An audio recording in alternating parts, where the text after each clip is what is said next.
Donations can still go to communityfoundation.net. That's the community foundation of the Texas Hill Country. Again, we are grateful for the generosity of the world. Over and over, I've asked you to pray. It occurred to me that I haven't asked you for what to pray specifically.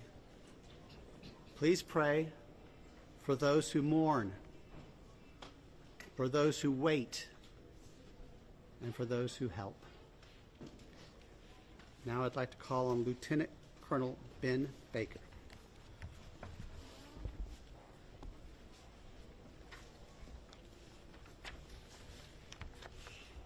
Morning, everyone. Thank you for being here. My name is Ben Baker, Lieutenant Colonel for Texas Game Wardens. I'd like to start out by thanking the Mayor, Sheriff, Chief, our local state partners, Texas Department of Public Safety, and the many others that have responded to this tragic event. We as Texas are strong, and together we face adversity. Your Texas Game Wardens responded in the early mornings of Friday to this tragic event, along with many other local and state partners. Since the early mornings of Friday, your Texas Gamers have had over 300 game wardens in the area serving the people of the state of Texas and the citizens of Kerr County. Among that, we've searched 26 river miles since the tragic event has started. We've had approximately 444 rescues, 30 recoveries.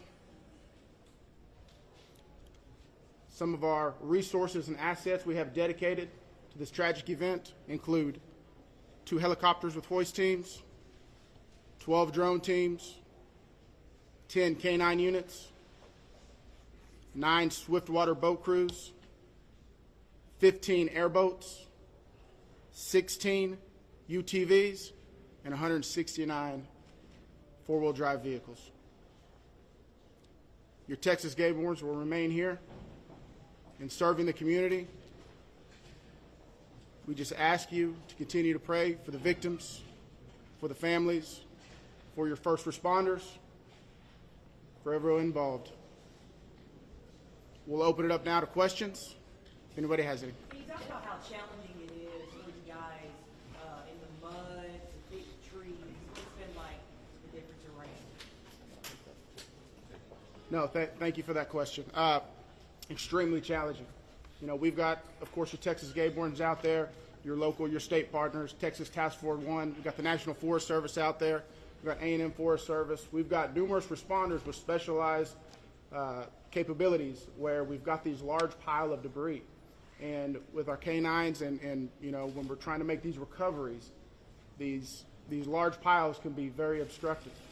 And to get deep into these piles, it's very hazardous. And those specialized teams have to go in there layer by layer because our first responders, also the safety of them is concerned. So it's extremely treacherous, time-consuming, it's dirty work, the water's still there. So we're having to go layer by layer, peeling these off to make those recoveries. So we're... What about mentally? Like when you guys stumble across someone who may be deceased, how do you process that? Absolutely. We process it the best we can. We have professionals in place, our crisis intervention team. All the agencies have some members representing there, and officer wellness is a first responder wellness is a key component to these operations. So we're maintaining and monitoring our officer wellness, our first responder wellness. We're making sure they have the support. It's very tragic whenever you see human life. But to see a child in that loss of life is extremely tragic. More rain I is have a expected question. to come down west of us, and eventually it's going to get down to Guadalupe River. Is that going to put a halt to the searches? And if not, how are you going to change the trajectory of the search and rescue operations? So with the water coming down, that is always a concern, and I'm sure you've been monitoring the last couple of days where we've had some reports of maybe some additional water coming in. Obviously, that's going to impact the search and recovery efforts.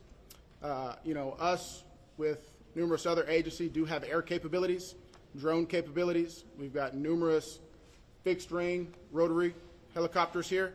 So it will alter our patrol patterns and alter our searches, but it won't deter them. I have a Can you question for outline the, what for specific discussions and actions were taken between the time the first flood emergency alert came in at 1:14 a.m. and then when the river first started flooding homes hours later? What were the specific actions and discussions that happened in those hours? Can you repeat that again, please? Sure, absolutely. I would like to know if you could outline, please, what the specific actions and discussions were that local officials took between 1:14 a.m., that's when the first flood emergency alert came out, and hours later when the river first started flooding.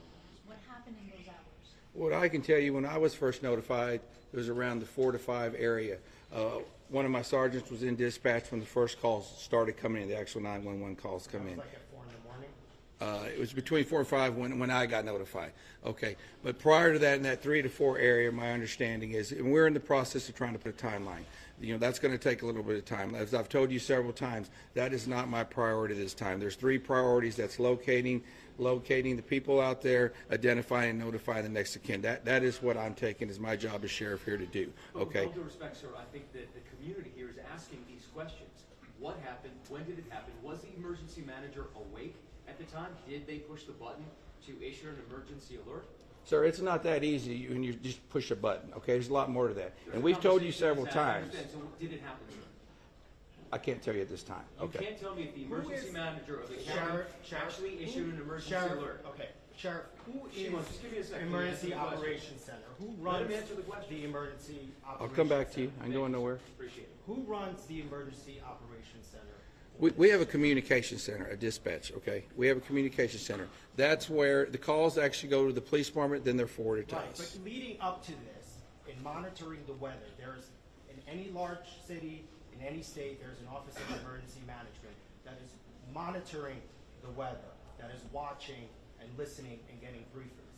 Who was getting those briefings in this city, in this county?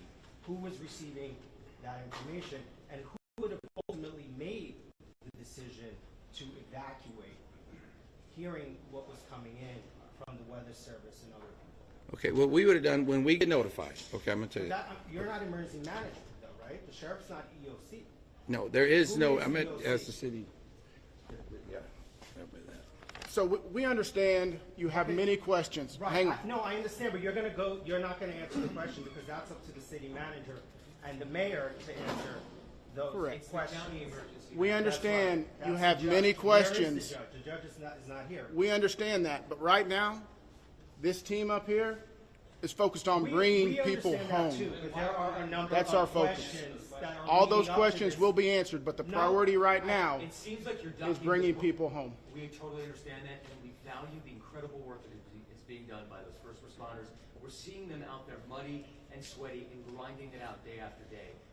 But your community is asking these questions. And we will get answers. Right now, Right all of our resources are focused You should be able to to answer recovery. who was in charge of the Emergency Operations Center at the time that was getting any briefings. Do we have another question? If any I briefings. do. I think I'd like to focus on what local people can be looking for. We're looking at some erosion in roads and safety in them traveling. What can we tell people who live here right now and what they can do in their daily life? Should they worry about traveling on roads? Do we know anything about that infrastructure? Sure, absolutely. Jonathan Lamb, Kerrville Police Department. So we know that there's substantial road damage.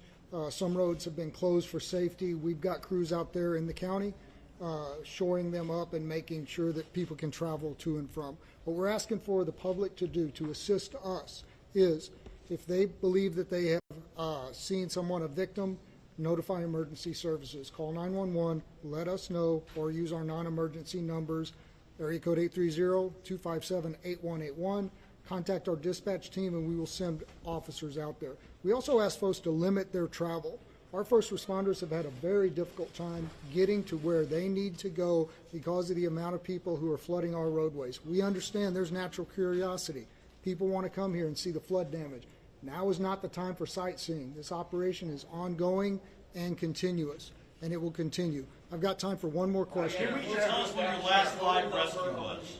As far, last question. As far as I know, the last live rescue, unless there's new information, and I don't believe there is, was made on Friday. Have any of the All right, I'm bodies afraid been that's going to released? have to do it for this morning. Can someone answer if the bodies have been released to the families, Sheriff? Excuse me. Have the bodies been released to the families? Some. Some. I mean, they're an autopsy. I mean, How many are still missing? We have an estimate among the general population, not just the girls from Mystic, even just credible reports. Is it hundreds still? Is there any estimate among the general population of how many people are still missing? I've told y'all several times, it's hard to know that number. No, we don't. I know the numbers that we have found, and that's all I know. You still don't want to tell us who is All right, so we're going to continue our operations. The next time that we're going to be in front of y'all will be at 5 p.m. right back here. If there is a critical update, again, we'll provide that information to you through the contact list that you have provided to us. Thank y'all. We appreciate it.